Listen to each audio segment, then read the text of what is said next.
కొత్త పెన్షన్లు మంజూరు చేయాలంటూ పెద్ద ఎత్తున వృద్ధులు, వితంతువులు, దివ్యాంగులు విజయవాడ కలెక్టరేట్ ఎదుట ఆందోళన చేపట్టారు. అనంతరం ప్రజా సమస్యల పరిష్కార వేదికలో భాగంగా వినతి పత్రాలు సమర్పించారు. కూటమి ప్రభుత్వం అధికారంలోకి వచ్చి 7 నెలలు అవుతున్నా కొత్తగా పెన్షన్లు మంజూరు చేయలేదని ఆగ్రహం వ్యక్తం చేశారు. 50 ఏళ్లకే పెన్షన్లు అంటూ ఇచ్చిన హామీని అమలు చేయాలని డిమాండ్ చేశారు. గత ప్రభుత్వంలో మాదిరి ప్రతి నెల కొత్త పెన్షన్ల పద్ధతిని కొనసాగించాలన్నారు. ఈ ప్రభుత్వం ఇచ్చినటువంటి వాగ్దానాల్లో బీసీలకి 50 సంవత్సరాలకే పెన్షన్ ఇస్తామని ఇచ్చినటువంటి వాగ్దానం మరి ముఖ్యమంత్రి గారు ఇచ్చారు. ఇక్కడున్న ఎంపీ గారు కావచ్చు, ఎమ్మెల్యే గారు కావచ్చు, అందరూ ఇచ్చినటువంటి వాగ్దానం 7 నెలలు అవుతుంది, ఇంకా ఎందుకు అమలు చేయట్లేదని చెప్పి ఈరోజు కలెక్టరేట్కి దరఖాస్తులు ఇవ్వడానికి మళ్ళీ వచ్చాం.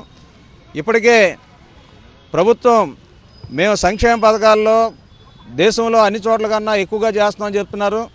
ఇప్పుడు 7 నెలల కాలంలో కొన్ని వేల మంది చనిపోయారు. ఈ చనిపోయిన వాళ్ళు స్థానాల్లో కూడా ఇంతవరకు కొత్త పెన్షన్లు ఇవ్వాల.